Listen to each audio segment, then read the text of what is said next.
Technology wonderful. Okay, good morning, good afternoon, good evening. Welcome to Leaders Worldwide. I am the Sergeant at Arms, Isaac Ford.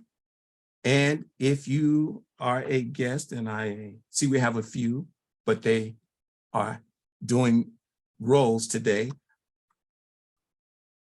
Toastmasters mission.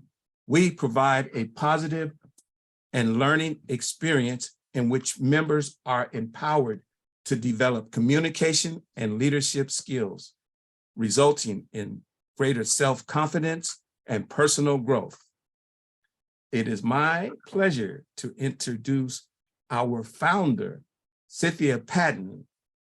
No, Cynthia Stott, please. Yes, I can't come on camera, but you can introduce me. Yes, Cynthia, you have the podium. Awesome. Thank you. And I'm the charter president of Leaders Worldwide. We were chartered on October 23rd, 2020. And I'm so excited. We have a lot of things going on today. Our amazing president is under an entire, yes, Isaac? Yes. Did you need something? Oh, you were talking to somebody else. Okay. Yes. I saw your hand waving. Go ahead. Great. Okay. So our president, immediate past district director of all of Pakistan, Talib bin Hamid, is in a power outage that's sieged his country, his entire country. So he will probably not be here today unless he can step in for a minute. To fill in is going to be Isaac Ford as our Toastmaster of the day. And I just got news that Dee Marie has been besieged by squirrels again in her house and is taking care of that at downtown Nashville. So she can't be our general evaluator. Would you mind doing the general evaluator role and the Toastmaster role? Sure. Catherine, do you have any roles? I'm on another project and I just stepped in to find out whom I should send the introductions to. I can send the introductions to you if you're going to be the Toastmaster, Isaac. Would that be good? Yeah, sure. Or what? What do you want me to do? Yeah, go ahead. I'll stay and I'll do the general evaluator. Great, thank you. Okay, actually, I am the Toastmaster of today. And our theme or word of the day is brilliance. So hopefully I can show some brilliance by running this meeting correctly. You will, absolutely, absolutely. Do you want to name off the roll takers so we're clear on who's doing what? Yes. Before you introduce them, just name them all off. Okay. Lynn Farley, table topics. Lydia. And grammarian. And grammarian, okay. Yeah. And Lydia is going to be speaker number 3. No. Speaker number 3 is Linda Patton. Can you read? And Lydia is going to be evaluating her. And Alex will be our second speaker. And is Nadine here? No, she's still not here. Okay. He's her evaluator. And evaluator number 1 is Linda evaluating who? Marlon? Number 3. She's going to be evaluating Marlon. Marlon, speaker number 1. And do we have any other evaluators there? We have currently unmuted. I think I'm supposed to evaluate someone, but I'm not sure who. Okay, then you're going to evaluate Alex for his icebreaker. And he's speaking number 2 because Nadine's not here. Would that be okay with you? Currently unmuted. Okay, say that one more time. I didn't. The internet cut. What did you say? Alex is our new member, and he will be giving his Right. icebreaker. Icebreaker, wonderful. I will be honored to evaluate the Chicago guy. Yeah, no, he's a New Jersey guy. Well, well, I guess so. It sounds It's all the Chicago. same place. I know, Marlon. It doesn't matter. All right. He's presentation mastery, level 1 icebreaker. And do you need the evaluation form or do you have Currently it? unmuted. Well, no, all icebreakers are pretty much the same. So, yep. Okay. Yes. Okay. So evaluator number 1 is Linda. Evaluator number 2 will be Marlon, or it might be Nadine because she just texted me that she's trying to get on. And then evaluator number 3 is Lydia, and evaluator number 4 is our guest Sonia Pons. Is that all clear for everybody? And then Yeah. we're good to go, Mr. Toastmaster, Mr. Amazing, brilliant Toastmaster, Isaac Ford. Great, thank you for that, Cynthia. The first order of business is to introduce our role players. And the first role player will be the grammarian. So Sally, I know you can't come on screen, but please let us know your role. And it's not Sally, It's Lynn um, Fraley. I'm doing the Lynn Fraley. impersonation, the best impersonation of Sally as I can. Okay. Thank you. And the word of the day is brilliance or brilliant. So please post that on your computer screen or in front of you so you can see it. So when you have any opportunity at all to take the floor, that you use the word of the day, brilliance or brilliant. Great, thank you for that, Lynn. Our second helper for today will be our timer. And timing today will be Cassandra. Cassandra, would you let us know your role? Yes, my role today is the timing. And so for 5 to 7 minute speeches, we will have, let me get this timing up. One moment. Let's see here. Let me get my glasses on. Can't see a thing without my glasses.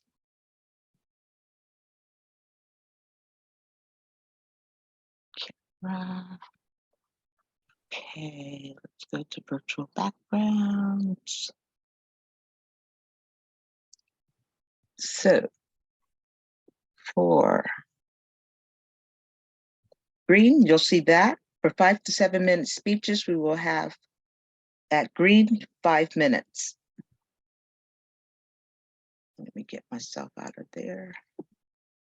And for yellow, 6 minutes, you'll see that. And at red, 7 minutes, you will see the red. And 30 seconds after so to wrap up. And for our evaluations, it will be 2 to 3 minutes. You will see green at 2 minutes, yellow at 2.5, red at 3. And 30 seconds to wrap it up. Table topics will be 1 to 2 minutes. And at green, you will see 1 minute. Yellow, 1.5. And red at 3. Do I have that right? Yes, And yes, 30 seconds to wrap up. great. Well, thank you so much for that, Cassandra, doing a great job for the first time. Okay, thank you. Now, we will move the program along. We have 4 speakers today, and evaluating our first speaker will be Linda Patton. So Linda, would you let us know what the first speaker will be speaking on and his objectives? Okay, I get to evaluate Marlon Pareo. He is doing a speech from Engaging Humor on Reflect Your Path. It's a level 5 speech. And he will present a speech that shares the experience completing this path, including the progress made, the skills learned and developed, as well as a celebration of the achievement in a style that supports the speech content. Back to you. Great, thank you for that. Marlon. Marlon, I don't have your Yes, sir. your introduction. All I can say is Marlon is a fantastic speaker, and his speech today will be, oh, wow. Laughing, I can do this, Isaac. Yes, Let me yes. introduce Marlon Pareo, Laughing My Way to Success. Laughing My Way to Success, Marlon Pareo. I am so sorry that my lighting is so horrible. Apparently from one of the chats, they not see me that well, but the show must go on. It is said that the shortest distance between two places is a straight line. However, the shortest distance between two people is a good laugh. Mr. Toastmaster, the brilliant Isaac Ford, members of the executive, specially invited guests, fellow Toastmasters, good morning, good evening, good night. My path was engaging humor. Now, it's not called humor, but engaging humor.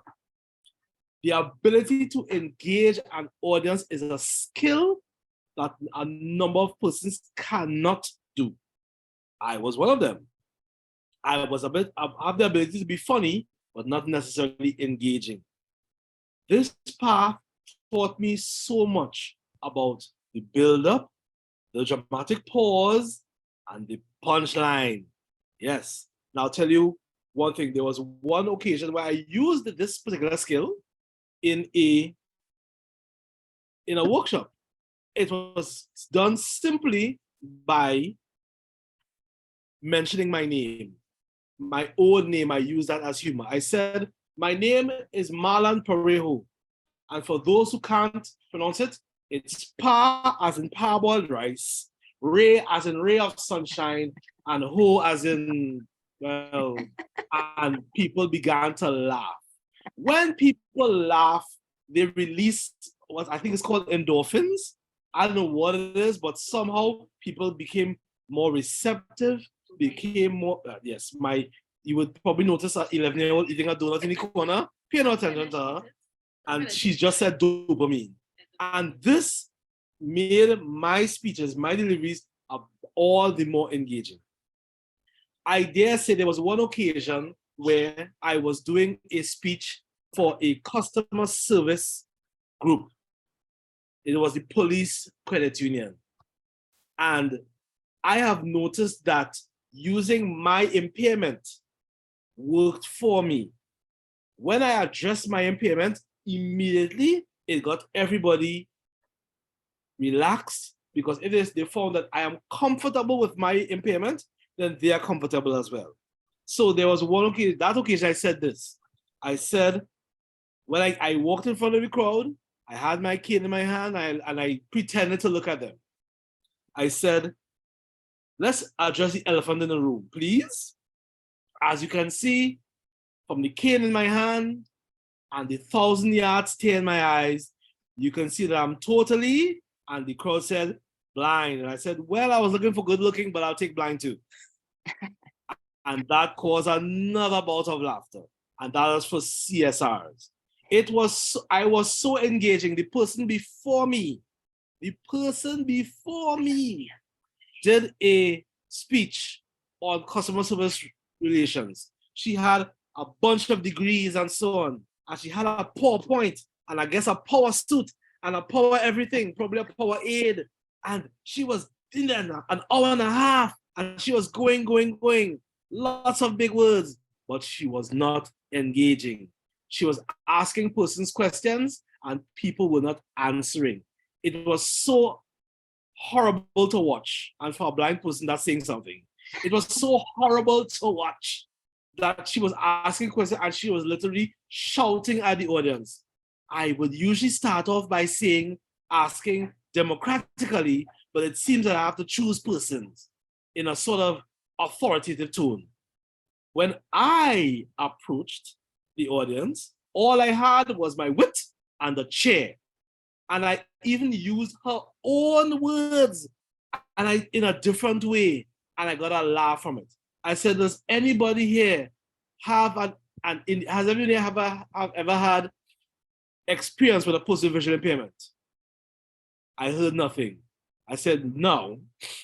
I usually start by asking democratically, and the whole crowd began to laugh. And I got more persons coming up and literally offering themselves for demonstrations and so on. I utilized what I learned in it to even do serious events. I managed an event basically talking about visual impairment once again, but in a serious manner. I was talking about serious things, but like a good salad. So you would imagine that the lettuce is the information around it, the meat, you gotta have the meat. The meat was the core message, but the humor is the Thousand Island dressing. You sprinkle a little here, you sprinkle a little there, you sprinkle there, and before you know it, you have a wonderful salad. It becomes palatable. That is what humor can do for you. One of the instances I love about my path is there was an exercise called impromptu humor. And that is where you had a document with a bunch of different questions. You could give it to the Toastmaster, and the Toastmaster could have chosen any question. You were required not to look at the questions. And I swear, honestly, I didn't look at it. I swear, because I can't look at it. So when they asked the questions, it was so easy. Not easy, but it was challenging, but it was really, really lovely to bring up funny instances. We're required to have a joke file, a humor file, and so on, and bring up instances in your life and stories in your life that would cause a transition from one point to the next, but at the same time, causing you to keep smiling. You're talking about serious issues and you're smiling. Just yesterday, I chaired a club officers training, and people were saying that was the best training that they ever had, because every speaker, and it transitioned to me. I transitioned to be, let's say I'm the chairperson, well, the chair of the training. My humor caused the training to go quite well. As a matter of fact, there was one occasion where I said, listen, and now at this point of the meeting, we are going to be doing the most important part. And I paused, the 5-minute break.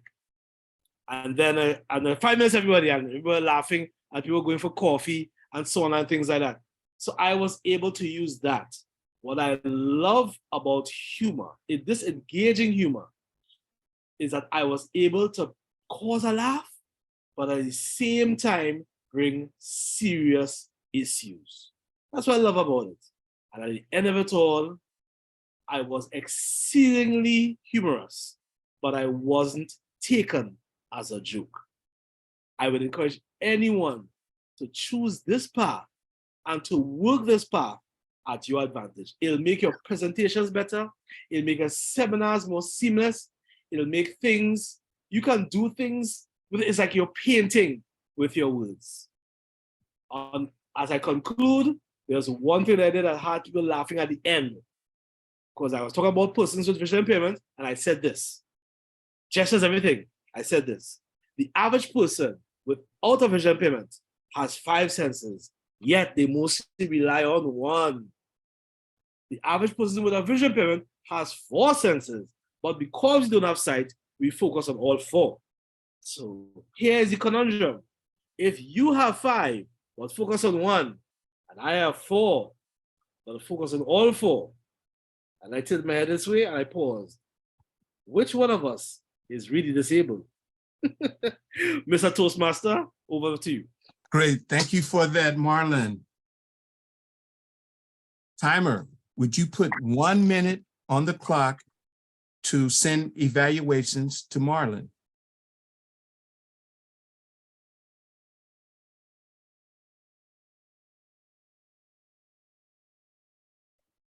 Isaac, I have access to the introductions. Would you like me to make the introductions? That would be fantastic. Yes, I would. Alrighty.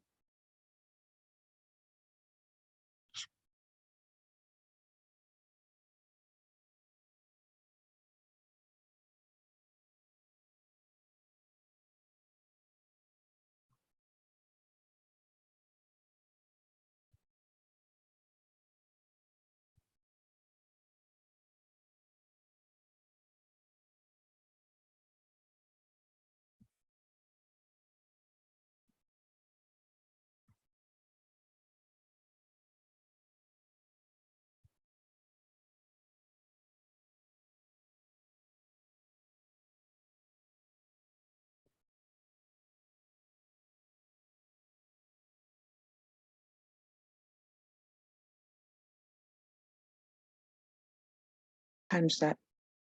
Great, thank you for that. And there has been a change. Our second speaker will be Alex, and his evaluator will be Marlon. Marlon, would you give us the objectives of Alex's speech? Hi. Currently unmuted. Wonderful. Wait a second. I think Nadine is here. Nadine? Yes. Yes. Oh, so she'll evaluate him, no problem. Okay, Nadine, you have the floor. Right. So our second speaker is Alex Baelish. I did not get his speech title, so that I'm not sure what it is. All you need to do, Nadine, is to just announce the project and the path. Okay. Yeah. Right. So his project is icebreaker speech. And in the icebreaker speech, just give me 1 second, I just minimize the page. In the icebreaker, the purpose of this project is for the member to introduce him or herself to the club and learn the basic structure of public speaking. Alex Baelish. And I have access to the introduction, so I'm going to help Isaac. And Alex is stepping in for his first speech. He's a first-time Toastmaster, and yet he plans to become a professional paid speaker.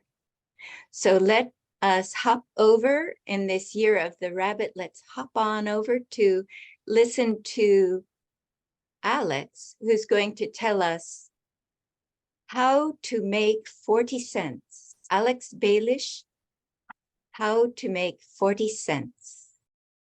The stage is yours, Alex.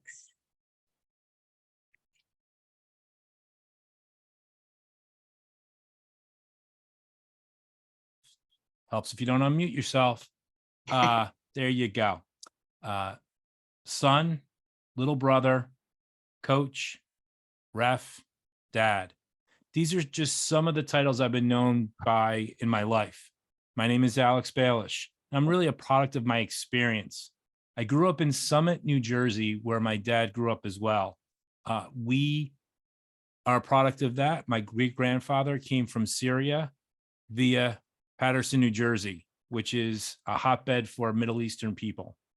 My family also grew up in the grocery business. When I was a kid, I learned about the family trade in terms of bottling factories and liquor stores, which I knew as a kid. We only had the liquor store as I was a kid. But growing up, when you lived in the house, you had to do what? Go to work. So when I was 8 years old, I had to learn how to stock shelves, do the price gun, subtract, and add on the cash register. So making sure all those bills go the right way and greeting people by their first name was important. At that time, we did make change, and knowing how to make 40 cents was a big deal. A quarter, a nickel, and a dime. It sounds like it's really antiquated now, but back then it was the biggest deal in the world for an 8-year-old. And that's what I did. I would go to my dad's, we'd go to liquor store and we'd have to work, whether it was a Thanksgiving, the night before Thanksgiving, or the day of Thanksgiving, we always had to work because it was a busy day. And plus it got us all out of the house so my mom could do what she needed to do, was cook. You know, it comes down to a couple things. My dad would tell me all the time, if you can find something that you love and it pays money, that's great. Go for it. Well, I took that brilliant advice and took it to heart. It just took me a couple of bumps in the road. I started my career as a volunteer first aid squad member at the Summit Volunteer First Aid Squad, became an EMT in 1990. After I kind of went through the system, I went to college and I ended up staying some time in Louisville, Kentucky, or Fort Knox, Kentucky, with my brother who was in the military and my sister-in-law. And she told me, hey, they need CPR instructors. So you know what? You're up. So I became a CPR instructor and a disaster worker, and I ended up doing a whole bunch of stuff for the Red Cross, even military communications, which really helped me in my role when I came back home, which is I was one of the lead caseworkers during 9/11 in New York, New Jersey area. I had over 30 cases, but at the time I was a youth services coordinator. So I went from my youth services coordinator hat and then put my disaster hat right on top. But after something like that, I decided it was time to leave. I had done that. I was done. I wanted to, become a real business person. And I found out really quick, I'm not good at selling insurance. I actually stink at it. And after 5 years, I went back to my roots and said, I'm going to start getting all my cards back. And I started teaching at a local hospital. And after I did that, I found out I'm pretty good at it. Why don't I just keep doing this? And that's when I made the decision to start my own company. And Care First Training Group is my baby, just like my own daughter. And it has been doing a great job for me for a very long time. I've been a business owner, entrepreneur for over 11 years now. And my wife still tells me I don't have to get a real job, which is great. We help parents to professionals on how to save a life. And we do that through CPR, first aid, OSHA training, babysitter training. I'm obsessed with the whole pay it forward attitude. And if we can train that next group of entrepreneurs, kids, adults, parents to have a plan, well, then you know what? I think we've done a pretty good job. I know that there's a lot that goes on in my life, just like anybody else's. But at the end of the day, I go back to what my dad taught me because he was only in my life for a short period of time, only 13 years.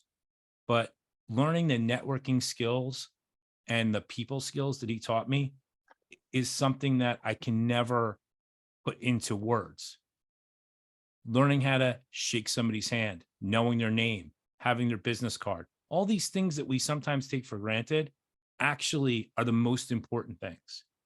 And it all goes back to making change. That one little thing has so much more meaning than anything else I've learned. Because if you can't make the customer and yourself happy, then what are you doing? And at the end of the day, that's what I'm trying to do with myself, my wife, Liz, and my daughter, Lucy.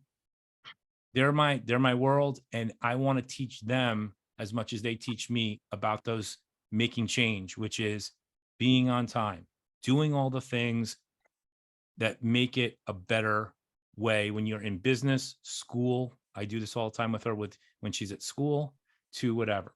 You want to make sure that you're prepared for every situation. Thank you guys so much. And I am done, Mr. Toastmaster. Great. Thank you for that, Alex. Excellent introducing who you are. Now we will take 1 minute of silence to send Alex notes on his speech. Timer, 1 minute.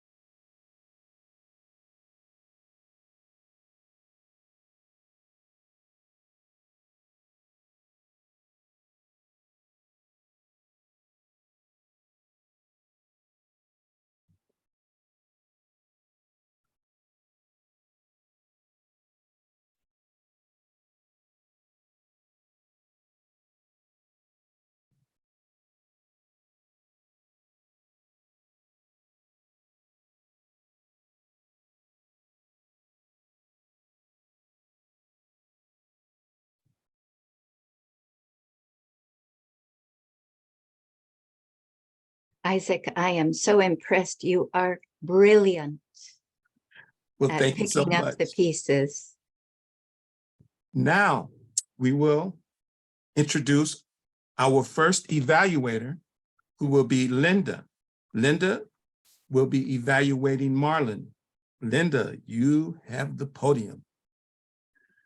Oh, Marlon, it is always a pleasure to evaluate you. It's one of those of you go, what could I possibly talk about with this brilliant man who knows how to bring out the humor in what he's talking about? I also love the fact that you use a lot of subtle humor, that it's not what they would call a lot of being out there and just, bold humor. It's very subtle. And I love that because you sit there and you go, that was funny. I need to laugh at that. I also love the fact that you are in a lot of respects self-deprecating. In other words, you turn the humor back on you. And I think that's also a very interesting trick to use when you're doing humor. You definitely turned your humor. I loved your humor in the what you used as a salad, putting a salad together, and that the humor was the salad dressing that you dribble all over the salad. And I thought, what a brilliant metaphor for humor in a speech. You did a fair amount of impromptu humor where you're talking about something and you say something and you don't expect it to be funny, you just sort of stop. And we catch up with you and laugh. And I think that's also a skill that not many speakers have. I always used to say in classes, look, I don't do humor, but if you find something funny, please laugh as loud as you possibly can so that I know I told a joke. And that your humor is sort of like that. It's not obvious. It's not like you planted it. It's just like it organically developed. And I really, really love that. Your eye contact was excellent. And I also thought that you were brilliant at the dry humor, not slapstick. Even though you were using your hands and that kind of thing, there was not this sense of, I'm just going to beat you over the head with humor. It was very nicely woven through your speech. And I really, really love that. Now, what would I like you to do differently next time? Actually, I'd like you to have more humor in it. It was, you invited us to find the humor in what you were saying. There was not necessarily anything obvious about the humor. You didn't step up and say, this is a joke, please laugh. And I really appreciate it, but I would have liked just a little bit more humor, or at least a couple of real obvious ones so we could go, oh yeah, I got that one, just in case we didn't catch the ones that weren't subtle. And I loved your comment about not being taken as a joke. I thought that was a really heartfelt way of looking at this, that you as a comedian, or at least having humor in your speeches, I think it lightens up the speech. No matter what you're talking about, if you have a little bit of humor in it, it lightens the speech up. So finding ways to put humor in your speeches, I think, is very, very important for all of us as speakers. Overall, Marlon, I would just say keep doing what you're doing. Just do it more, and maybe not all of it quite so subtle. But I can't wait to hear your next humorous speech. Back to you, Master Toastmaster. Great. Thank you for that, Linda. What a brilliant evaluation. Word of the day. Just a hint. Our next evaluator will be Nadine, and she will be evaluating Alex. Nadine, take the mic.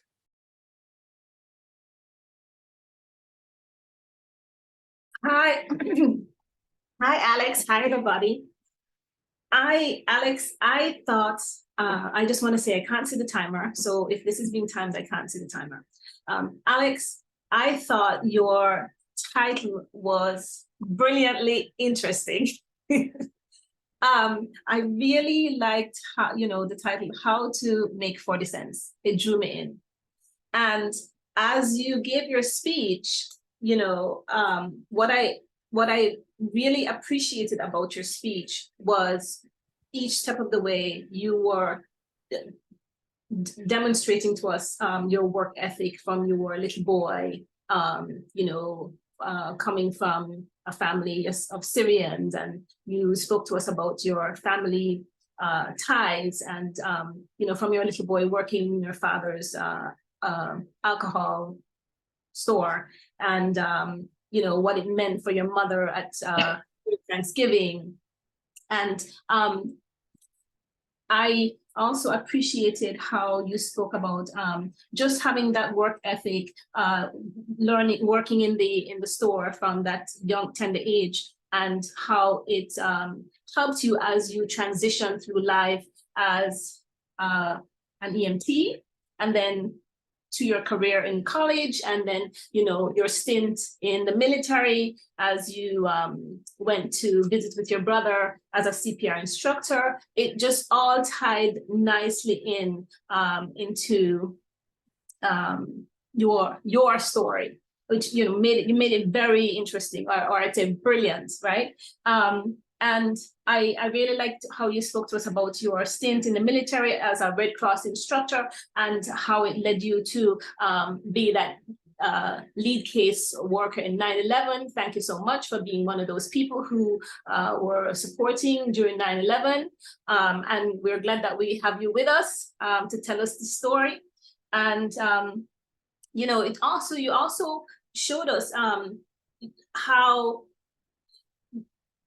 you also took that work ethic and gave back in the sense you gave back to the youth. You were working with the youth, you were working with 30 youth during the time, and you gave that up to be the lead case worker in 9/11. And I think, you know, you also spoke about the impact it had on you, and that, you know, you had to give this up,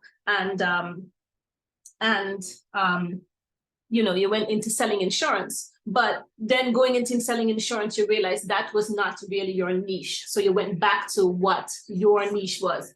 So it all tied into how to make 40 cents. And when you talk about making a change, the story all tied in. Like, so you made a change, you know, learning how to make the 40 cents in terms of the nickel, the quarter, nickel and dime. And then, you know, tying that all into how to communicate with others when you meet them on a daily basis, like shaking hands and customer service and all of that stuff. I really liked how you tied it all in, making a change, because you even told us about how you were making a change in the lives of these young people. And then, you know, what got me was the part about you becoming an entrepreneur.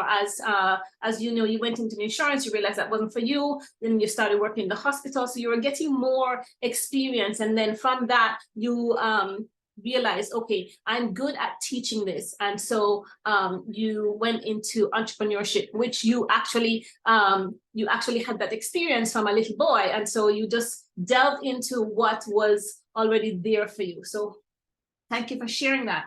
And thank you for continuously making the change that you have been making in your business for the past 11 years, and giving back to the community, whether it's healthcare workers or babysitters or whomever, to ensure that they're doing the right thing if any emergencies occur. So in terms of the stretch. Nadine, Yes. time's up. Oh, is it? I can't see. Not a problem. Yeah. Thank you for that evaluation, Nadine. I'm sorry. And at this time, we're going to take a 5-minute break. So timer, would you put 5 minutes on the clock? Is it possible? Okay, thank you. Now we are in our second portion of the meeting. And we have our third speaker, who will be evaluated by Lydia. Lydia, would you let us know Linda's objections, objectives.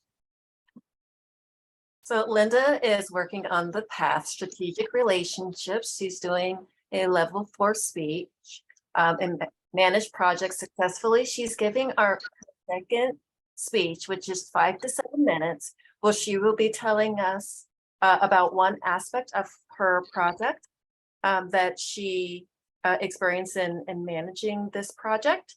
And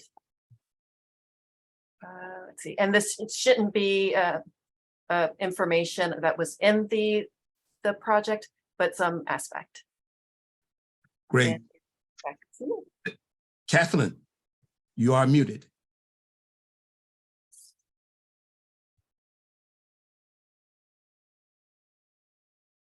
Brilliant.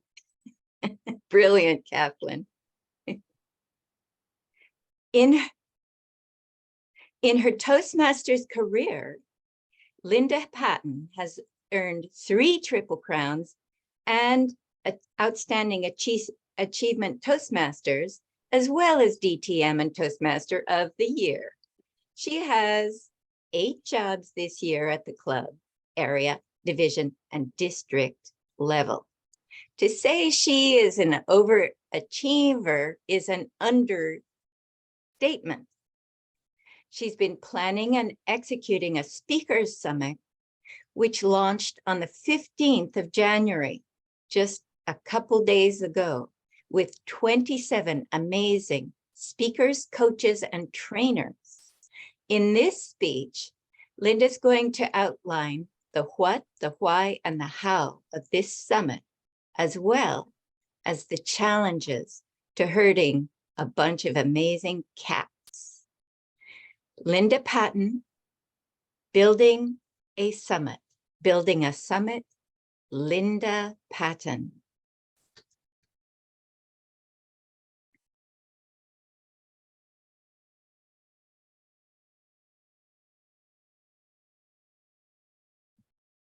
You are muted, Linda. Thanks, Isaac. Oh my God, oh my God, oh my God. I can't believe I'm trying to do this. I've done conferences, conventions, training programs, and everything else, and they've always been successful. Why did I think I could do a speaker summit? This is impossible. I don't know what I'm doing. Oh my God. That's how I felt as I began to look at the speaker summit. There are 4 pieces to it. One is planning and preparing. The second is building, and the third is delivery. So there are 4. What I found was that as I moved through those, I only had 1 team member. In the past, I've had 20, 30 or more who were helping me make this happen. And this one, there were 2 of us. It was me and my tech person. And I love my integrator. She's been with me forever, and she's willing to try anything new. And boy, did I test her on that. And she always did it with a smile, even when we had some challenges with getting stuff up, getting stuff from people, and all of that. What amazed me was I started calling people and emailing people and LinkedIning people and Facebooking people and saying, would you like to be on my summit? I had 41 people say, yes, I would like to be on your summit. I would love to do whatever it is that you need to do. I was aghast, totally aghast. I didn't expect this. This was brilliant. But you send them contracts, and it's not quite so easy. We sent out 31 contracts to people. And I thought, oh, I'll hit my 28. No problem. I won't have to speak. This will be fantastic. Only 26 people sent back contracts. And then it was like herding cats. Now I need your information before we do the interview. And I needed 48 hours in advance. I was lucky if I got 2 hours. In fact, one person, I had 15 minutes. Well, it's really hard to develop a series of questions that are erudite and wonderful and deep and all of that when you don't have any information. I learned that too. I interviewed people. we got their propaganda developed. So their picture was in the propaganda. They could send it out to people that they know and like and trust. Facebook, LinkedIn, their email, wherever they wanted to send it. It was awesome, except that they were doing that. And you had to send out emails and say, hey, you know, you're not promoting. What's the problem? Can we get this out, please? Whatever you got to do. Do I need to send it out? What are we going to do? So there were challenges throughout the summit, even though it started out brilliantly and easily. I had so many people excited, but when it came down to actually delivering, it was a little bit more difficult. So I started to put together who was going with whom, and I had a scenario for that. You know, we were going to do team building and then money goals, and then we, you know, deal with your quarterly goals and this kind of thing. Well, it didn't quite fall out that way because I didn't have some of my speakers interviewed by the time we started. So they had to go to the end. And so there was no longer a structure for that. Well, I have to tell you that I am still so excited because the people that I brought on were brilliant. They were the most phenomenal people, and they did it for me. And they're presenting that to my people, which is just, I mean, it makes me glow. That's how I feel about it. I did learn a whole bunch of lessons. And when I do the next one in May and the third one in October, I'm going to be much more strategic about who I choose, when I choose them, how I want to let them know what their responsibilities are in the summit, and how they can best serve their audience, not mine. But it's the people who are interested in hearing what they have to say. And I think that's the most important thing that I learned, that this summit wasn't about me. This summit was about them. The summit was about the people who listened in and how they heard it and what they could do with the information that they received. And to be honest with you, I learned all sorts of things about many different areas, including how my brain works. And I learned all about spiritual guides and how they worked. And I learned about money, which I knew because I knew this woman beforehand and we worked together. But I learned too. And so I got a chance at the end of the program to actually fill spot 27. And I got a chance to talk about delegation and how important delegation and training is to growing that loyal, self-producing, wonderful team that you've always wanted and never seemed to quite be able to have. Now, speaking of teams, this was about team reinvention, but I have a team of one besides me. Do I want to grow that team into something bigger? I don't know that I do. I actually love the coordination and the collaboration that Carrie and I do on a regular basis. She gets me, and that's what's important in a team. She also completes me. She does stuff that I can't do. And so all I have to do is say, Carrie, can you? And she goes, yeah, I can do that. Or if not, I can learn it. And that's the type of team members that I wanted the people who listened to the summit to get, was the fact that you want people who complete you, like Eleanor Roosevelt completed Franklin Delano Roosevelt, like Obama and his wife completed each other. That's important. You don't want to be exactly the same. You want to fill in the gaps. On that note, I encourage you all to learn the steps of planning and preparing, building and delivering, because that will truly make you an amazing team player. Back to you, Master Toastmaster. Great, thank you for that. A masterful speech. Now, would everyone We're going to take 1 minute of silence to send your notes to Linda regarding her speech. 1 minute of silence.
Your minute is up.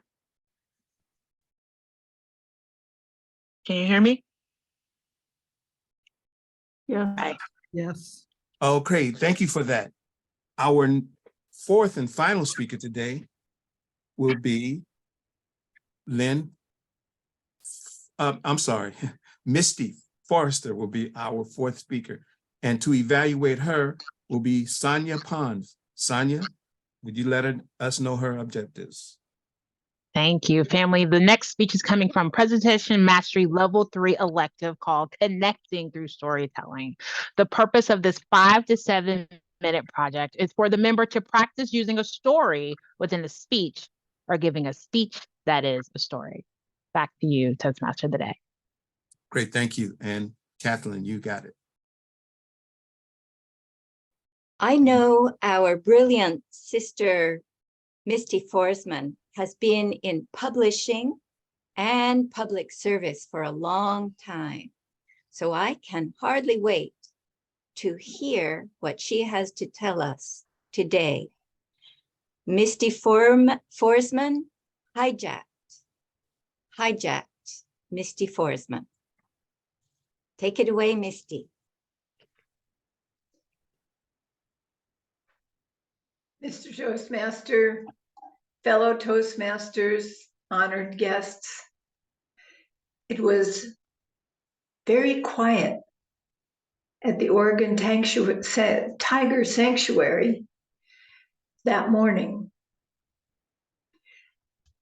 I walked over to the lion enclosure because part of what the Oregon Tiger Sanctuary does is produce educational videos. And the sanctuary is there to rescue abused, abandoned, ignored animals. The collection of animals has included lions and tigers, leopards, lemurs, panthers, and many more.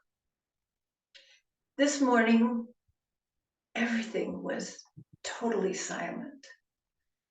And I walked over and I began by bending over to pick the thistles that would be in front of the video and make it difficult to see.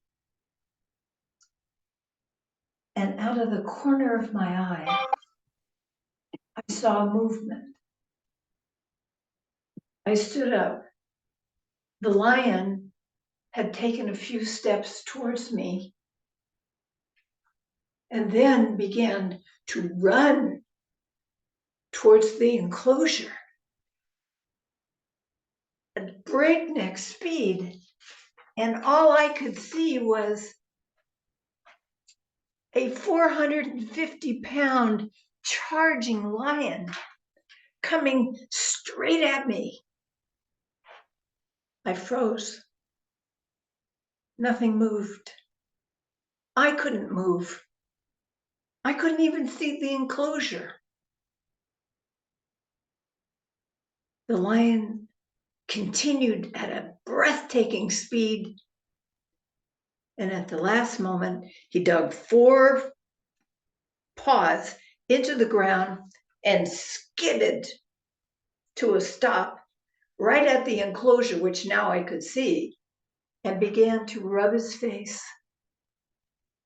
against the enclosure like a cat purrs, only for a tiger, it's really loud and we call it chuffing. That, fellow Toastmasters, is an amygdala hijack. Your brain goes way off and you are functioning from down here in the primitive brain where there's two little structures called the amygdala. The purpose of the amygdala is to alarm you when there's danger.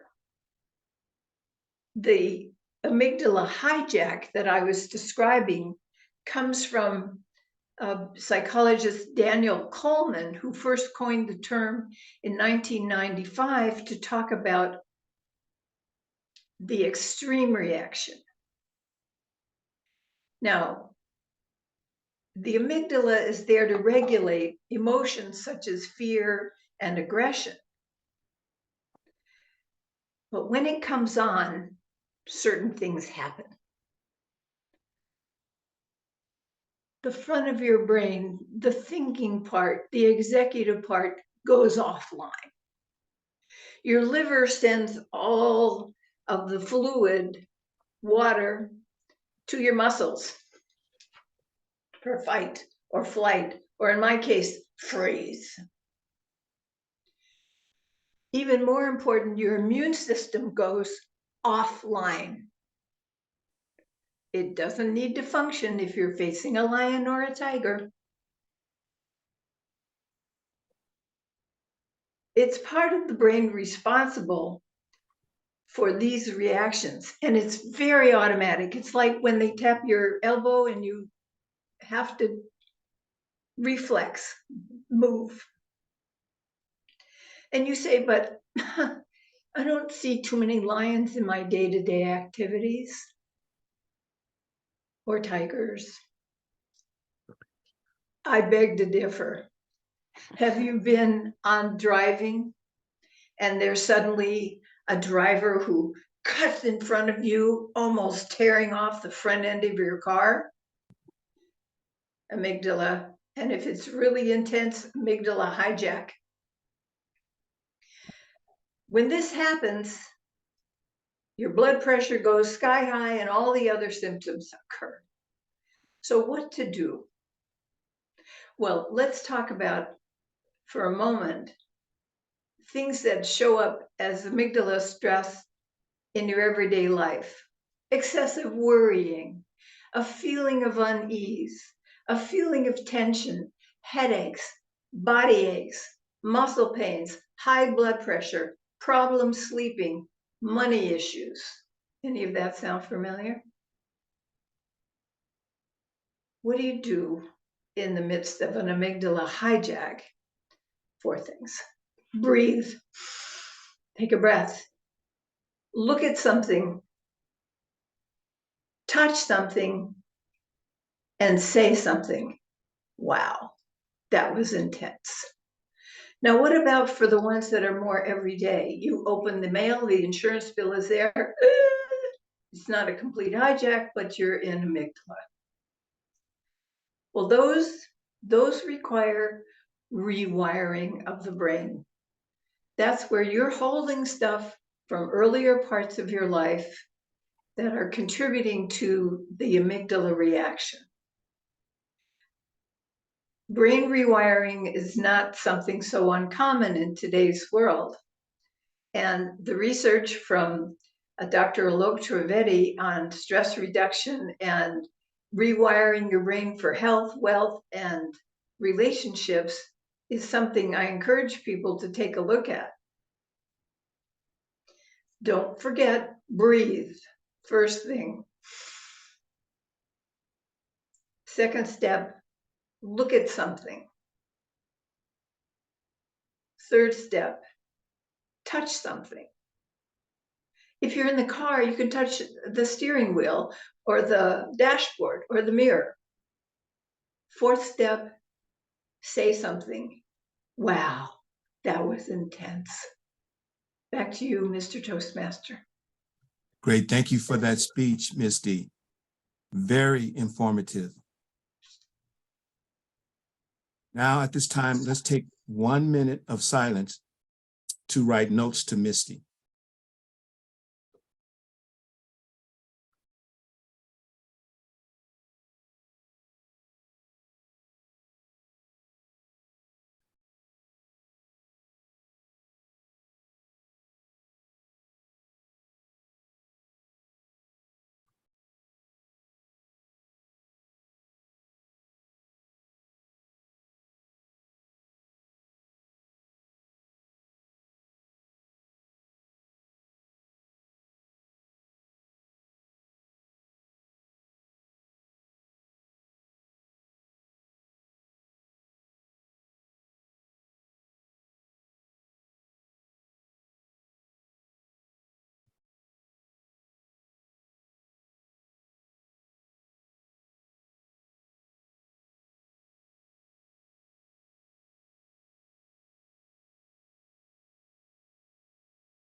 Your minute is up. Great. Thank you, Madam Timer. Our next evaluator, evaluating Linda Patton, will be Lydia. Lydia, you have it. Fellow Toastmasters and guests, and especially Linda, thank you so much for your brilliant speech. There were two things that I noticed right off the bat that I felt you handled brilliantly. The first was when you had forgotten to mute yourself. You immediately just unmuted and went straight into it, never missed a beat. The second thing was as you were talking about your own doubts that you had about this project and whether or not you could do it, it was something that I could really identify with because, like you, I'm an overachiever, and yet we still doubt ourselves so much. So I really appreciated your vulnerability. In your speech, you talked about several challenges. You used one of my favorite expressions ever, herding cats. And that talks about if you've ever tried to herd cats, it's pretty much impossible. And so what you actually mentioned was how 41 people actually expressed interest, but then you only sent out 31 contracts and only 26 responded. So then you found yourself at a disadvantage because you still had all these other spots to fill up. The other challenge was that you only had a team of one to support you. However, I love the way that you spun that around because after you went through all of those challenges, you even said, would I want a larger team? No, I want to stick with that one person because she gets you and she completes you. And you told us that one of the important things in building a team is to have people who complete us. That is something that as I look to build my teams, that I will definitely apply in my experience. The other thing that I really enjoy is how you focused on three things: planning, building, and delivering. So that is something also a lesson that we can all learn as we go about trying to build a summit like you. And so definitely look forward to your next summits in May and October, and look forward to seeing how you apply the lessons that you've learned here to those projects. And one thing that I would like to just suggest is that in the beginning, where you're talking about your doubts, if you could put just a little bit more emotion in it, I would love that. But other than that, I loved it. Thank you so much for your brilliant speech. And back to you, Mr. Toastmaster. Thank you for that brilliant evaluation, Lydia. And our final evaluator will be Sonia, who will be evaluating Misty. Sonia, take it away. Thank you so much, Toastmaster of the Day. Family, after I had a Southwest Airlines type of holiday of fits and starts and stops, it is refreshing to see an amazing Toastmaster land that plane with the memorable story full of Kodak moment. Missy, let me further with your strength. You are an amazing storyteller. You capture the audience at hello. Your title, Hijack, provided you a runway that gave you enough momentum to take off. And you also provided a twist at the end or in the middle. You used storytelling to actually give insight on neuroscience. That was brilliant. You sold us a story, you illustrated it, but then you started educating us on something that's powerful that we can use throughout our lives. You also use body language to punctuate your story. I love that. And let's face it, as Toastmasters, we have become the word I want to use. We have become complacent by using our own teleprompter, sitting behind a computer, but you stood up. It's rare that we see a Toastmaster now that stands up and move. I love that. And can I just talk about your animal print leggings? That gave a impact punch to the beginning of your story. Now, if I can offer you any opportunities to really amplify, and when you start thinking about your audio visuals, your audio connection, think about getting a mic or a headset. I know sometimes it can be wonky, but your voice echoed. And for me, someone that has audio issues, it could be a little hard for me when I hear things bouncing off. So think about coming up with a great microphone that can really amplify your story. Number 2, I want you to know your audience. Storytellers are descriptive, and sometimes it's necessary to know who's in your audience who may not be able to see or sense what you're showing in terms of your audio visuals. When you're showing your graphics or your assets, be vivid with your language, describing the lion, describing what's on the brain. You showed a picture of the brain. Give some insight to people who may not be able to see that graphic. And now any good Toastmaster has a great call to action. I want you to start using the platform, using presentation software to really put a punch to what you had to say. You had amazing points about how to get out of that amygdala hijack, but they were lost because we couldn't see it. Like a great speech has a great anchor word like hijack that caught us. Leave us with something, maybe put it in the chat or maybe call us out at the end to say, what did breathing? And you talked about what it meant to breathe.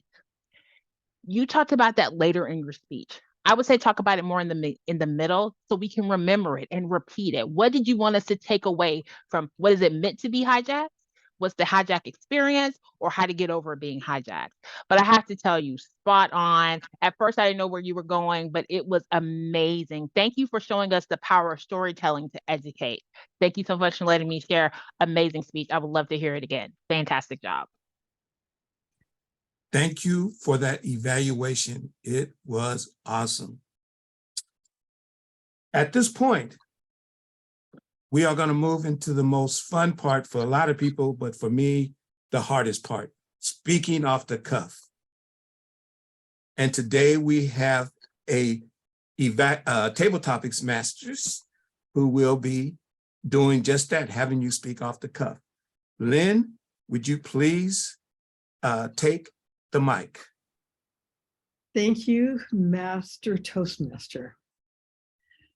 I'd like to, I guess we'll do 3. One member who's not presented or eval or had a role, a verbal role at the meeting, and then 2 guests. But I know that on the screen, all I can see are people who are allowing us to see whose cameras are on, I should say. But I don't know who may be here as a guest. Lurking, who I can call on. In fact, I may have to pin on Isaac for that.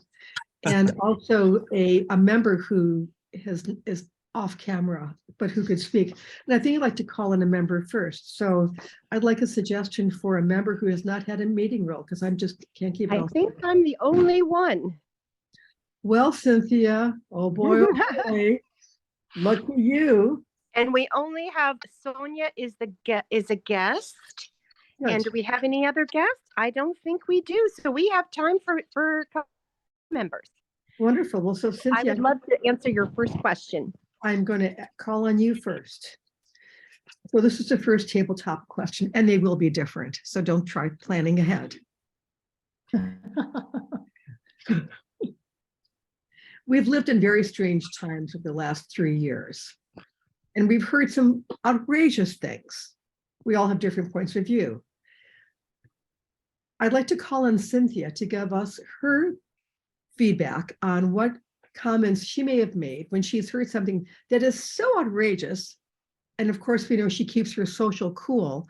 I'd like to know what a comment you have made or would like to have made to someone who says something is just so off the wall that you are not quite sure how to respond, but because you're such a master Toastmaster, you do know. So we'd like to hear it. And the timer will give us timing. Okay, for tabletop, excuse me, for table topics, we 1 to 2 minutes. And at green, let's get green up here. Green, we have one minute. Yellow, 1.5. And at red, 3 minutes.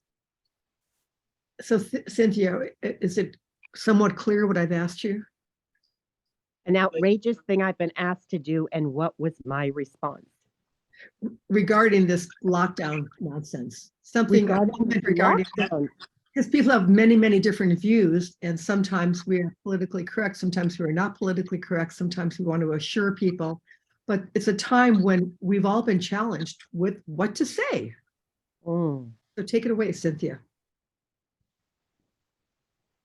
Thank you for that brilliant question. That makes me think. For COVID, wow, what can I say? I think the most outrageous thing is that COVID is over. Why can't you come in person? I just got asked that last night. I got asked to fly to Sri Lanka to give a speech. And I said, I'm sorry, I can't travel for at least a year because it's not only COVID, but it's RSV that's prevalent in our society right now. And I have a family member that is immunocompromised. And he said, well, I hope they get over it soon. Sorry, he can't get over it. It's a permanent condition that he will have as long as possible. So I must gratefully and thankfully decline. But if you have a Zoom meeting or an opportunity to post my picture projected on a huge screen TV, I would love to be your speaker. So now we're negotiating something different. So it's all about negotiating what works for you and what might work for them. Don't follow what they want and be a people pleaser. Don't compromise yourself and try not to get upset and angry, but be grateful for the opportunity that they are offering, even if it's one you can't say yes. Back to you, Miss Toastmaster. I have to get ready for my next target speech. Bye-bye for now. Thank you, Cynthia. And maybe Marlon can be next because he requested that in the beginning. Currently unmuted. Yes, I did. Start video. And our Perfect. only guest is Sonia Pons, so I'm not sure. Maybe she wants to give a table topic. Thank you so much. Sonia, may we call on you to do an impromptu speech, an impromptu comment? Yes, go ahead. I love it. So my question for you is, I know that you have an area of brilliance. As much as you might say, well, I'm not sure, I don't know, but I'm asking you right now to share your particular area of brilliance with us. Table Topics Master, or Topics Master, I should say, thank you for that question, to celebrate someone's brilliance. If I could say anything, it's my evolution as a person to be more focused on other people. I've always loved volunteering. As a child, I volunteered at a crisis hotline while I was suicidal, by the way. I also volunteered with the AmeriCorps Vista program, being a job developer, a small business counselor. But it was always inauthentic. It was something that I needed to do. But now, as I've grown into myself, I now do it because I love to do it. I do it because not that I wanted the pat on my back that someone was amazing. It's because I wanted them to be amazing. So for me, my new brilliance is to love people. Love people when they least expect it, and love people when they least deserve it. And to check myself in the moment when it comes about me and not them. Each and every one of us has the ability to morph into something new. Your beginning does not have to be your end. So thank you for allowing me to talk about my new brilliance. My new brilliance is to love people and to give myself the grace and flexibility to know when I'm failing, but also to know that the best is yet to come. So thank you for allowing me to be a part of your meeting. I really appreciate it. Thank you. Thank you. Wonderful. And now we're going to hear from Marlon. But Marlon, I have a particular question for you. Currently unmuted. Yeah. Good. Now I was muted. Now I was unmuted, right? Yes, So I am. Marlon, I'm a nurse and I understand a lot about different abilities and disabilities. What I'd like to hear is the brilliant way that you have integrated what you've learned from your disability of sight impairment or blindness with your work. I am so glad you asked that. And trust me, my story and my path to this is brilliant. About 11 years ago, when the doctor told me in his best Grey's Anatomy voice, Marlon, you will never see again. I thought that was the worst thing that could ever happen to me. To be able to not be able to see, no vision as a police officer, I thought I would lose my job. I thought my wife was going to run for the hills. I thought I would lose everything. However, I gained everything and more. What I noticed is that because I was unable to see, it made me unique, it made me different. And because of that, people tend to listen to me with different ears. Let me give you an example. If I do a speech, let's see, if Isaac does a speech and he says, I woke up this morning, I shaved, I ironed my children's uniforms for school, and I cooked lunch, and I waited for them to come back home, and all these other things. People say, okay, that's good, all right. But if I say it, it's a totally different response. Because of the fact that people believe that when you have a disability, that you are somehow disabled, when that is totally incorrect. You are just able to do things differently. Even in Toastmasters, it's the very same thing. When people have to write their evaluations, I can create it in my mind. And as I was explaining to Isaac this morning, my disability is an advantage because I can stand up in front of a crowd with my eyes wide open, but my eyes are closed. I am not subject to the anxiety of looking at somebody on their phone and wondering if they're bored and wondering, no, I can choose to believe that they are lingering on everywhere and they're happy and they're smiling. So yes, I have used a brilliant way to use my disability to enable persons with and without disabilities to achieve their fullest potential. Thank you so much for that brilliant question, Madam Table Topics Master. Thank you. So is it back to you, Mr. Toastmaster? Yes, thank you very much, Lynn, for some excellent questions. Now we're going to move into the final part of the meeting, which is the general evaluator, which happens to be me. So at this point, I'm going to call on the monitors to give their report. And Sally, I think, is still here.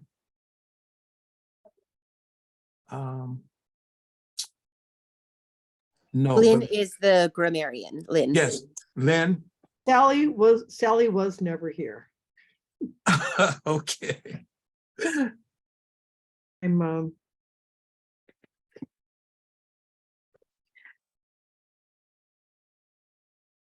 I thought the word of the day was handled brilliantly, and I want anyone who I did not comment on to speak up.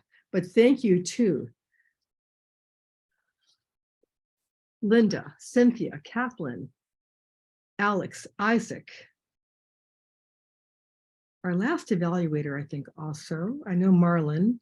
And did others use the word of the day? I thought it was terrific. In terms of, okay, that was I don't know, I'm getting table topics and grammarian fix messed up. In terms of being use of words, I really appreciated the whole introduction to the amygdala hijack. That was fun. It's a fun word. I love the amygdala. I love what it does. I love how it functions, but it's such a great word. And it's a good example of how we can use meaty words. They really give a lot of texture, one might say. Marlon, I liked you saying no apology about actually, I liked hearing you say about you're not a joke. That was fun.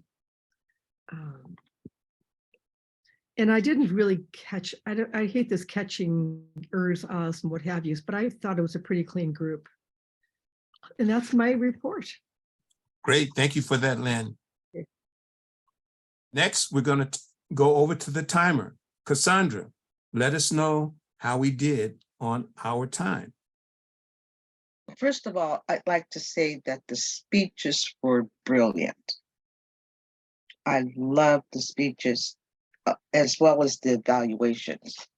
We did a superb job on the timing. A couple of our speakers went over, but the speeches were so great. I didn't mind the timing aspect of it, but in the competition, it would have been a thing where they would have been disqualified. But at this point, we're just practicing our speeches, so we just need to be conscientious in the event that you're in a contest. Marlon, your speech was 8 minutes and 21 seconds. Alex, for your icebreaker, 5 minutes and 50 seconds. Linda, your speech was 7 minutes and 27 seconds. And Misty, your speech was 7 minutes and 27 seconds. As for our evaluators, Linda, 2 minutes and 55 seconds. Nadine, 4 minutes and 50 seconds. And let's see, who else did we have?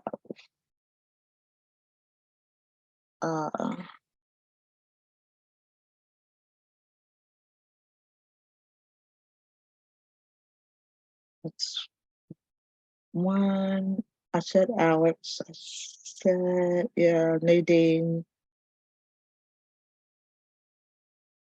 Did we have Sonia? 3 minutes and 19. And was it Lydia? 3 minutes and 10 seconds. Table topics. 1 minute and 33 for Cynthia. Marlon, 2 minutes and 15 seconds. And Sonia, 1 minute and 35 seconds. That's it. Thank you. Outstanding job on keeping time for your first role as a timer. So kudos. Now it is my turn to evaluate the meeting. Well, first of all, The only negative thing I would have to say is the sergeant at arms started 1 minute later than he should have. But other than that, this was a fantastic meeting. I enjoyed all the speeches. It was great to learn more about you, Alex. And Misty. Misty, you gave me a lot of points on how to just relax and just not take everything so serious. And with your comparing the lion when driving, because I know a lot of people have road rage, so that was right on. And I would also like to thank all the role players who stepped up to the podium, Kathleen, Lydia, and especially our guest, who I think should be a member, Sonia. You are a great Toastmaster. I mean, you gave an insightful evaluation, and your table topics, you let us know what's going on with you. Excellent job. Overall, the meeting was a success. And thank you, Lynn, for stepping in as the table topics master. Fantastic job. Let me see, who did I leave out? Marlon. Superb, as always. And your humor, I mean, even though your speech was on humor, you just have a lot of humor in you. So that's a good thing to have. So now, enough of me talking. I think I'm going to turn the meeting back over to our founder, Cynthia Stott. Cynthia, take it away. Fabulous. Thank you so much, Isaac. Wow, what a team. Balls in the air, juggling all the time. I love that. And Kathleen, do you have anything to ask us for February 13th? That's Our it. next meeting. 13th is the date of our next meeting in this time slot. And it's an open slate. And I'm going to ask for volunteers to fill the roles. And as I do that, I'm going to recall what made this meeting so great. And it is the service, the spirit of service that was expressed in all the speakers. So Marlon talked about doing his public service with humor and slipping through the tough stuff to do his service. Alex talked to us about his lifetime of being a mensch, of being a good-hearted person to connect to the heart of his community. And Linda showed us how it is done and her insights about how, oh my goodness, I am serving my client and my client is serving their clients. It's about service that makes this world go round. It's then Misty's public service education gripped us all. Beautiful. And what was it about? It was about her service to help us. So that's what makes the world go round. It's what opens our heart and makes us happy as we make each other happy. Reason I'm bringing this up is that what could have helped the meeting get rolling better is if all of the role players checked to see what's my job and how am I to do it and what time is it and where's my connection and what are the tools I need to serve, to connect, to make this the fun meeting that it was. Thank you, Sonia. also for teaching us how to enjoy ourselves while serving where it's needed, where service is needed. And so with that, I'm calling for speakers. I'm calling for evaluators. I'm calling for the general evaluator, Toastmaster, everybody. Who would like to sign up for what? I'll be Marlon, Toastmaster, please. Toastmaster of the day? Yes, please. Thank you. Brilliant, Mr. Marlon.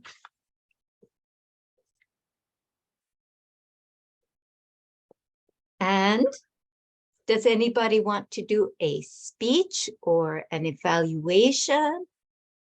Alex, what do you think? What would you care to do? Anything in particular? It would help if I unmuted myself again. Whatever you guys want me to do. Be happy to do whatever you need. Your speech number 2 is a speech with purpose about your thing that you're passionate most about. 5 to 7 minutes. I can do that. That's fine. Great. That's, you have 2 weeks to polish it up. And, you know, I asked you, did you get my email? Yeah, I got your message. Yes. Okay, good. We can talk. Okay, thank you, Alex. So happy to meet you. And I'll evaluate Alex. Thank you. Thank you, Mr. Isaac Hero. I can speak in 2 weeks. Okay. Oh, Lydia, you're already in our breakout room. We have a TEDx Elite Pod breakout room, and you are speaking in there. So great. There's several of you. There's 6 of you in that pod. So you're taking care of yourself, and you're getting in and out within 1 hour. I wasn't sure if I needed to still say. Cool. Great. Am I in that pod also? I believe so, Misty. Okay. And I am too. So that's 3 of us. And Lynn, and Cassandra is also, yeah. Okay. Currently on mute. I have a question. This will be for the next Monday meeting, right? Not the late No, night. this will be the 13th, February 13th at the same time. It's in 3 weeks Okay, because Monday. we have next week off because it's a 5th Okay. week. I just- So who do we have left? We have Isaac already said what he's doing. Cassandra's. I think that's everybody that's here. Hopefully Tala will have power by then, and maybe he can Who's give the- us a speech and evaluate. Who would be the Let general somebody evaluator? else speak. I don't want to be the only main course here, guys. Yeah. Well, you won't Yes. be. You won't be. You'll be joined. And the general evaluator wouldn't have one. Would you like to be that, Marlon? He's TMOD. Oh, he's TMOD. Okay, great. Yeah. So I So think that's everybody. Is there a general evaluator already? No, Oh, you okay. may have to do double roles. How large is As- the club, Cynthia? I'm sorry? How large is this club? 36 members, I think. Okay. But we're split, we're Wow. times. Yeah. Right. Yeah. And several people aren't going to be available. So we'll fill it in because we have people already in the pod, but maybe we'll get to do a longer speech for edification. Yeah. So by the way, that was the end of my path. So any speeches I'm doing will just be more or less for I haven't put this on another path as yet. So that's Purchase another path, 2 yeah. parts finished already. So Okay. You're ready for your DTM. Awesome. Was that it, Kathleen? That's it. Great. Great. So also our next Monday meeting on the 6th of February. So next Monday we're off. It's the 5th Monday and we're silent. And the following week we have the evening session, and that is our evaluation contest.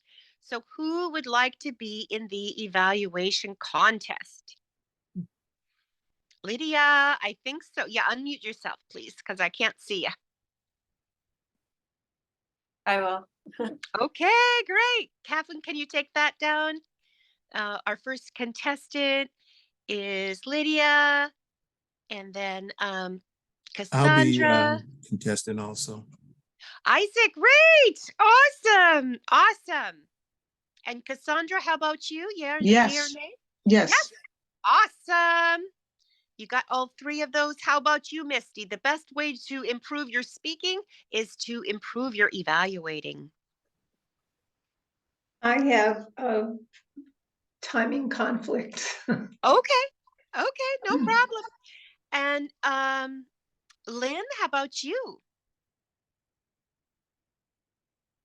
I hate contests, but don't quote me. Well, we're going to have a wonderful test speaker for you, and it's an opportunity to sharpen your evaluation Wow, first Monday in February. in the evening, 5:30 p.m. to 8 p.m. 5:30 to 8. Yes. Wow, sure, great. You know, I'd love to do that, Cynthia. Great. Awesome. She's such an And- enroller. Yeah. And Marlon is our chief judge, so he won't be competing. But Alex, would you like to try your hand? You don't have to have any criteria ahead of time. What time is that in Eastern? Just so I have an That understanding. is 8:30 p.m. to 11 p.m. So that might be a little tight for you, late for you. It's the 6th. Yes, 6th. Yeah, I mean, I can do that. That's not a problem. I don't know what I'm doing, but we'll figure it out. Great. I love it. You know, just don't even know what it is, just volunteer and say yes. Well, Okay, let's I not get think crazy that's now, but everybody. yes. I like Alex. He decides to grow wings while he's falling. Yep. Yep. He's a yes man. He says yes to everything. Yeah, to opportunities. So now we have takeaways and chocolates. Who would like to share what are they taking away from this meeting? And if you could Cassandra. unmute yourself, please. Cassandra, Cassandra, I just want to say, Sonia, you impressed me so much with your evaluation, just how you dug deep in there and brought out things that I didn't even realize in that evaluation. You impressed me. Thank you so much for sharing. Wow. Please Thank come you guys back. for having me. Thank you for having me. Please come back. It's been fun. Please. It was wonderful. And would you like a chocolate, a virtual chocolate? No calories, no Sure, sugar, no sure. guilt. What kind of chocolate would you like? I just love chocolate and almonds, milk chocolate with almonds. A PMS cure. Yes. Beautiful. Would you like dark or milk chocolate? Milk chocolate. Oh, milk chocolate and almonds coming your way. It's health food. Mm. God. Enjoy. Thank you. Great. And Sonia, since Cassandra talked about your evaluation, would you like to give us your takeaway? and please come on camera. Can you guys see me? Mm. Hi. I want real chocolate. So someone's going to have to take my address because I want real chocolate. I love how you guys partner and support one another. You were constantly cheering one another on, and that is fantastic. I love a Toastmasters, and I'm eating chocolate right now, excuse me. I love a Toastmasters meeting. I'm like, they're talking about chocolate, let me go get some. You made me go get some. That celebrates one another. So if someone wants to know what Toastmasters is all about, coming to this meeting will demonstrate that. There was grace, there was love, there was support and cheerleading, and I so appreciate that being demonstrated. Thank you so much. Sonia, Awesome. Sonia, where else are you a member? What clubs do you belong to? I'm a member of 9 clubs. Oh, So I'm in 5, right? I'm in 5 different districts. So my home club is School Street Toastmasters in District 27, which is in the Washington, D.C. area. Any chance you could be recruited for this club? It's very possible because I like to explore, I like to go around. So yeah. Not Some only information. that, I know Club when you Cynthia. already have 9. I mean, what's another? Just make it a nice What's even another I'm one? serious. and a good And I know one. Cynthia. Cynthia has always been a huge encourager. So I know her. Cynthia, send me the deed. Send me the deed. We'll do it. And we support people that are climbing up the ladder in Toastmasters for leadership. I know you're a division director. The next step is the club growth director, program quality That's okay. director. That's okay, but I'll be in the We background. we support you to become a regional advisor, an international director, and we want one day a Leaders Worldwide Toastmasters International President. Oh wow, that's a lot, but I love it. Yeah. So can you get I'll that take a done in TED the Talk. next I'll take couple a of TED Talk. days? I mean, Sonia. I know, right? In the next couple of days. Come on, like you're a little slacking a little. Come on. 9 clubs, you know. Y'all are ultimate cheerleaders. I love it. So thank you so much. And definitely I have the link and I'll come back for sure. Please do. And I know you have real chocolate, but would you like some virtual chocolate? We've got some really good virtual chocolate. I've got Belgian dark chocolate. I've got almonds. I've got sea salt, whatever you want on your virtual chocolate. I am from the great state of Alabama. I am basic. Can I get some Hershey's? Some basic Hershey chocolate. Hershey's chocolate. Basic. A kiss? I'm basic. Yes, I'll take it. One of those giant kisses, right? 1, 2, Right. 3. Woo! Thank you. I got it. Thank you, family. A giant kiss and a hug from Leaders Worldwide. Awesome. And who else would like to share their takeaway? I would like to announce I'm very impressed with Isaac Ford. I mean, he came in, he entertained me whilst everybody didn't come in as yet. He didn't even flinch when he was asked to be Toastmaster of the day, and he performed admirably and brilliantly. And Yes. this is what I think a Toastmaster ought to be. If it is you're doing a speaking engagement and you go, like for example, somebody asks you to be a speaker, anything that happens, you are able to flex, you're able to adapt. The power is out, no problem. They can't find the introduction, no problem, I have another copy. You know, all these things that they will never see you frazzled and never see you frustrated. And I think that's very commendable on the part of Toastmaster Ford. And I'm not sure, is it that when you throw the chocolate, people see chocolate coming from stage left or something? I'm a bit confused how those chocolate things goes. It's omnipresent. It comes at you from every direction, whatever you want. So now my daughter is now checking to see if there's a port in my computer where the chocolate comes out from. Well, she's 6, so she doesn't understand. So. Yeah, what kind of chocolate do you want? Or any dessert? I don't know, baby chocolate, I guess. Baby chocolate? Well, toddler chocolate, I don't know, like Hershey's. Hershey's? Yes. Okay. Hershey, How about a whole bag of 11-inch. chocolate? Because I know your daughter loves to have snacks, and you could use some virtual chocolates for her later. Okay? Yeah, I guess. So here comes a big bag of mini chocolates, including Hershey's of all kinds. Here it comes. 1, 2, 3. Whoosh! Okay, I think I missed it. Okay, yeah, catch it. Woo! Yeah. And let's give a big round of applause for Marlon and for Isaac. Woohoo! Woo! Yeah. Amazing Toastmasters, both of you. And Isaac, would you like to share? What was your experience? Well, I just want to echo what everybody else has said, that we are a group who wants everyone to succeed. And that's what it's all about. So as far as takeaway chocolates, you know, I used to always say peach cobbler, but I've OD'd on Patti LaBelle's peach cobbler, so I won't ask for a peach cobbler. But what I will ask for, I guess, would be Swiss almond Haagen-Dazs ice cream chocolate. Oh, wow. Haagen-Dazs, fancy. Tremendous. Haagen-Dazs, Swiss chocolate, Swiss almond chocolate? Yes. Oh, here it comes. Ooh, I might have to take a bite before I send it. So it might be missing a bite. But here it comes. 1, 2, 3. Woo! Over to you, Isaac. And let's give Isaac another big round of applause because he was our Zoom master that opened the meeting. He was our timer trainer who trained our amazing timer today, Cassandra.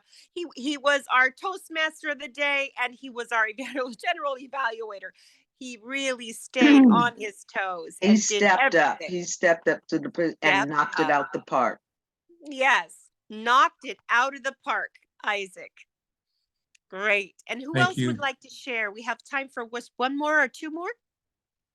I'll do a share. I do want to thank Isaac as an epitome of someone who steps in, steps out, embraces, and it's such a warm group.